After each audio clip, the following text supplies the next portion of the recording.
Okay, hi and welcome to Notes 5.4, which we're going to kind of focus on writing function rules. So we'll at least look at two different aspects today. One, we'll try to write a function rule from a table. So we're going to go from a table to a function rule. And then we're going to go from a situation or a real life problem, we'll say. So real life problem to a function. Okay, and then we'll explore some more avenues tomorrow. But our main goal is to be able to go from a table to a function rule and back, and in some fashion or another, a table to a graph or a graph to a table and back, and a function rule to a graph. So essentially, when we're all done, we're going to be able to move between each three of these main components of a function, which we've been talking about. Tables, function rules, and graphs. All the same, different representations of the exact same thing. So we're going to kind of look at the function rule aspect today. So before we do that, though, let's go ahead and just review one of the main things we're going to spend most of our time on this year, and that is graphing a function. So right now, you can see if we look at this, we've got a function rule. Does it matter that we're familiar with this type of function yet in our class? At least we haven't spoke about it. I mean, what do I mean by that? It's these two straight lines. You may or may not remember what they are, but hopefully you recall that they're absolute value. And you remember, hopefully, the absolute value says, I mean, the rule of what happens is whatever is on the inside, if it's negative or positive, it comes out to be a positive when we're all done. The absolute value takes away the sign, essentially. We'll talk more about that when we do absolute values, but that's the little piece that you need to remember for this. So if we're making or given a function rule, right? So if we're given this function rule right here, how do we graph it? Remember what we said not too long ago. You, if not given, get to pick these values here. You get to pick the x values, or also referred to as independent values, or inputs, all words that you need to associate with. Can't just know one, need to know them all. Okay, also known as domains. So you get to pick those. Which values would you pick? Probably the smallest, easiest ones to work with. So usually that's centered somewhere around 0 and a little bit to the left and a little bit to the right. Those are probably the values I'm going to start with. From -2 to +2 are pretty traditional. But there's smart ways to pick values, so we need to pay attention to that. It's not always those values, okay? And we'll get into that more throughout the year. But right now, they make a lot of sense. Let's use those values. So -2, -1, 0, 1, 2. So what happens when I plug these values in there? Well, we'll do one quick evaluation so you can see it. We'll use function notation. So I'm going to say f instead of y, f of x, right? That's function notation. We use that when we plug a number in. We're going to plug in -2 here into this function, and we get a number out. So let's go ahead and take a look at this. So if I evaluate at -2, I don't have a lot of room over here, that's why I'm writing down. I'm going to plug in -2 inside the absolute value because that's where it'd go. That's where the x is right here. And then I'm going to add 1. So we just said our rule was whatever goes inside the absolute value comes out as a positive. So we're going to have 2 plus 1, and that equals 3. So, oh, and I didn't do my function notation all the way, did I? So if I plug in the function at -2, right, this is just showing me what I plugged in. That's all I care about with this. And then I do 2 plus 1 is equal to 3. So I get the coordinate point -2, 3. This is huge. Understand that when you evaluate, um, like we're doing right now, or you're making a table, that you are creating points.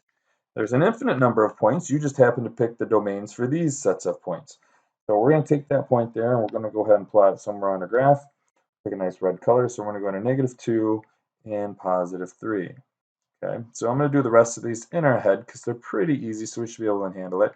The absolute value of -1 is 1. 1 plus 2 is 2. So we can already kind of see a pattern developing. So I'm going to plug in 0. The absolute value is 0 is 0, plus 1 is 1. So far, so good. I'm going to plug in 1. The absolute value of +1 is 1. 1 plus 1 is 2. So here's 1 and 2. I'm going to plug in 2. The absolute value of 2 is 2. 2 plus 1 is 3. So you can see the pattern. You can go ahead and guess, and I'm going to extend this pattern. I'm confident enough in my skills that I know that this pattern is just going to keep going like this. I'm a little more familiar with the absolute value. Soon you will be as well, and you'll be able to make the same assertion as I did.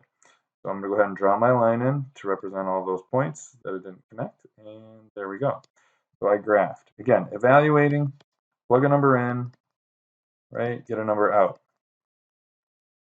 function notation, and that's a pretty good review of everything we did the last day or so. And again, here's a quadratic. Again, doesn't matter that you know what the quadratic is yet. You just need to know that you can plug values in. You don't need to know too much about the actual function for that. All right, so let's get into then, nice little pass our review there, is how to write a function rule, okay, using a table. So if we're given a table of values, what do we do with it? How do we write a function rule? Well, here's the tricky part about writing function rules. There's not one way. There's lots of ways to do this. And I'll try to teach you as many techniques as I have in my knowledge bank, and then you can add them to your knowledge bank, and then the more techniques that you have, the better you get, and then it just becomes easier.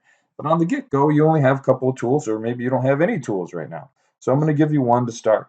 Again, we're moving from a table to a function rule. Here is one of the first techniques to do that. This is one of the first ones you'd want to start with as well. So are there any operations that you can do to the x values, or domains, or inputs, right, that you get out the y value, or ranges, or outputs? Is there anything that you can do? So what we're going to do specifically, and we don't do this, this is one of our simplest techniques, so we're going to start here. So we're going to look at the x values kind of down, and then we're going to think, what can I do to these x values to make the y value? Is there anything? Sometimes there is, sometimes there's not. So if I'm looking at this, I kind of have to see the whole sequence down to see the pattern across. So I'm looking, 1 to 5. Well, there's a difference of 4. I can't really multiply by to it. I guess I could if I'm multiplying by 5. So I can either add 4 or multiply by 5, just looking at the first one. So looking at the next one, well, we said we could either add 4. That seems to be working. If I add 4 to 2, I do get 6. So that pattern is working. Let's check the other one. We said by multiplication. If I multiply 2 by 5, I'm not getting 6. So that's not working. So multiplication's out. You could also look for division, but I know that there's no way to divide 1 into 5. I didn't say that out loud. And there's no way to subtract something from 1 and get a positive 5 either. So I didn't say those, but you would look at what operations, plus, minus, multiplication, and division, that would go from the x values to be able to make the y. So let's check a third number, make sure that this pattern that we're seeing is basically, let me erase these arrows so we can actually maybe write down the pattern here. So it looks like if I add 4, I am getting 5. If I add 4 here, I am getting 6. So I would expect to add 4 here. I should get 7, and I do. 4 plus 4 does equal 8. So that's a nice, easy one, and it's a nice, quick one that you can just check off your list right away. Is there anything I can do to go from the x values and make the y value? That's the easiest one. You love to see that one. So here's what happens. Ready? We're going to use function notation. So my function in terms of x. So what do I do to my x to get my y is essentially what that's saying. Well, I take my x value, right, whatever it happens to be, 1, 2, 3, or 4, right, all of these. So whatever the x value is, so this represents all those values, right, and then I add 4 to it, right, because you quite literally write what the operation was. See how easy that is? So if I plug in 1, 1 plus 4 is 5. If I plug in 2, 2 plus 4 is 6. See how that works? Here's another example we can take a look at. This one happened to be a multiplication, so 1 to 1, if I multiply by 1, it works. 3 to 9, well, if I multiply by 3, it becomes 9. 6 to 36, well, if I multiply by 6. So what we're doing is multiplying by the same value. So whatever the x value is, right, we multiply that again, or we say x squared. You can see that pattern there. Here's another one, again, using function notation in this one, right? So my function in terms of x, what do I do to x to get my y? Well, this one looks like 1 to get to 2, I'd have to multiply by 2. 2 to get to 4, I'd have to multiply by 2. 3 to 6, I'd have to multiply by 2. So I take whatever the x value is, and I multiply by 2, or 2x if you rewrite it the way it should look. All right, so there's a quick, nice way to work with some tables. You will have easy ones in this particular section, and as we get more complicated, you'll see some more techniques come along. All right, so let me shrink this down a bit so that it fits on the screen well. That should do pretty good. Now we're going to move to the other one that I spoke about, which is writing a function rule from a situation. So we're going to be given a situation, we're going to attempt to write the function rule. In doing this, the very first thing that we want to do, and you should make this your routine, okay, make this a process. You want to make this what you do each time. So you're actually going to quite literally go through this list and try to accomplish all 3 of these goals to help you in writing it. Now, some of you are going to want to jump the gun, and you're like, oh, I can see this. I can pounds of nails and $1.19 a pound, and you can write it. That's great. These are the easy ones, guys. They're supposed to be obvious. The problem is I need to make a routine for you to follow, something that you'll do every time, even on the easy ones, so that when you get to the hard ones, you have a clue of what to do. But if you skip past my routine now, then you won't have that routine for the hard ones, and then you'll be lost. So follow along with this routine the best you can. And let's go ahead and show you what it is. So first, define your variable. Two, you're going to try to write the situation the best you can. Get as much information out of the words onto the paper so that it looks like a function rule so that you can work with it. And then you may tweak and change things from there. And then finally, you're going to solve it in whatever terms that they want. And here's the thing. You have to rewrite it back in the terms that it's explained in the problem. So you kind of have to give it context. Excuse me there. You need to almost, well, you're not almost, you do need to write it in context. So written words, sentences. Okay, so if it comes in a word problem like these do here, you must relay the answer in the same terms that it came. So a word solution, sentence solution that explains what you found. Okay, so let's go ahead and do this here. We need to find, let's read the situation. A carpenter buys finished nails by the pound. Okay, so I know I've got some pounds, I've got some nails. Each pound of nails costs $1.19. So we know that that's going to be most likely an important piece of information. Occasionally we get information that isn't important. This one will end up being fairly important. It says write a function to describe the relationship. Okay, another key thing here is if you aren't familiar with, if you see the word per something, that's an indication of multiplication. So I don't want to know if you want to call that vocab per se, if you want to call it a tip. It's something that I need you to be able to do. Okay, per equals multiplication. You have to recognize that cue to be able to help you out here. So we're talking per pounds, $1.19 per pound. So multiplying $1.19 per whatever the pound is, which is the finishing nails. But we need to define our variables before we get that far. And we write our variables based off what the situation is. So we've got carpenter buys finishing nails. Well, I don't know what you would call it, but maybe we could use N for nails. We could use N for nails.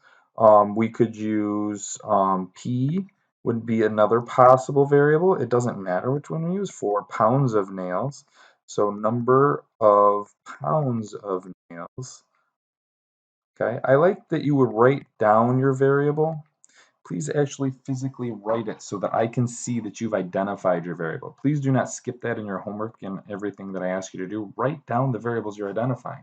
It makes a huge deal for me and for you later. All right, so we're going to say P for pounds of nails, and then we'll say over here maybe C for cost of nails, because that's ultimately what we're looking to do, right? Is how much nails can we buy per pound and what's it going to cost? So cost of nails would be the other variable in this situation. We don't know the cost and we don't know the number of pounds. Now, you're real quickly, hopefully in the back of your mind, we'll preview this a little bit, you're thinking, hey, which one's the independent variable, which one's the dependent variable, meaning which one's the x value, which one's the y value, right? Independent is the x, dependent is the y. These are your inputs and these are your outputs, right? Sorry, I'm using letters, I don't have a lot of room. All right, so considering that, here's a trick that's actually a little bit lower in the notes. I'll show you right there. Right here is where I'm talking about. We'll come back to that in a minute. But if you say them out loud, it'll tell you which one determines the other one, or which one's your independent variable and which one's your dependent variable. So I'm going to say pounds of nails determines the cost of the nail.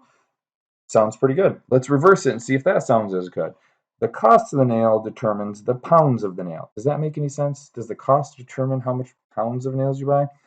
I guess if you're frugal, but that doesn't sound as good as the first one. So if you say it out loud, which one determines the other one stands out as it makes the most sense. And again, this one's easy, but on the harder ones, it gets a little trickier. So we're going to make that part of our routine. So this is really your x value. The cost is going to be your y value. Why is that important? Well, because we need to write this in terms of function notation to practice. So we're going to say C, which is our y value, in terms of P, our pounds. So what this really reads as is the cost of the nail in terms of the pounds of the nail, right? The pounds determine the cost. That makes a lot of sense. And so we know that 119 is going to be multiplied by however many pounds of nails we got, right? Because we know that by the per word. So we're going to take 1.19 times P, and that's going to be our function rule for this. This one's going to go ahead and say to evaluate it. So to evaluate that, we're going to take C and plug in 12, because that's how many pounds of nails it's asking us to buy. How much do 12 pounds cost? And we're going to take 1.19 times 12. Remember, this is just a window. You don't do anything with that, right? So I think I pre-did this on my calculator. If I turn it on, we should find out that 119 times 12 is 1428. So we're going to find out that I don't want to start with the word that. We're going to say 12 pounds of nails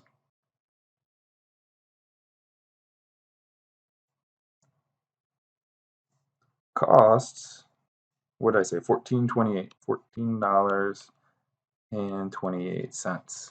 Okay, pretty simple. You don't have to be too explicit, but as long as you are putting the answer back in terms of what it was given. So we were talking pounds and we were talking costs. I've got both of those in my sentence that I explained. So check 1, 2, and 3. We've done all 3 parts. Okay, just to run through another one, just so you can kind of see it.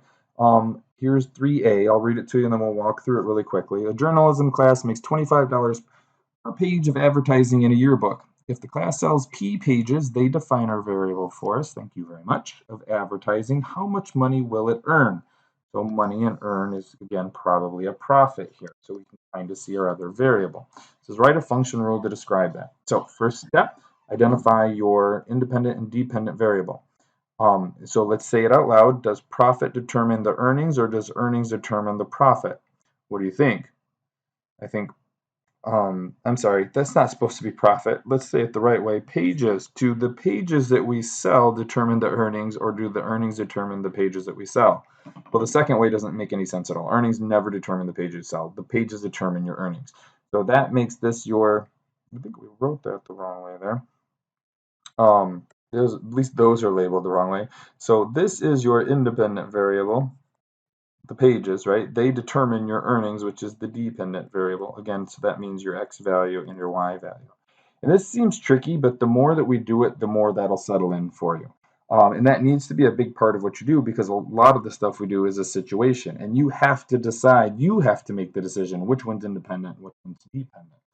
We're building that process. So in that case, if it's per page, right, $25 per page of your book, that was again, there's the multiplication term. So you can see the multiplication there, 25 per page is equal to the earnings.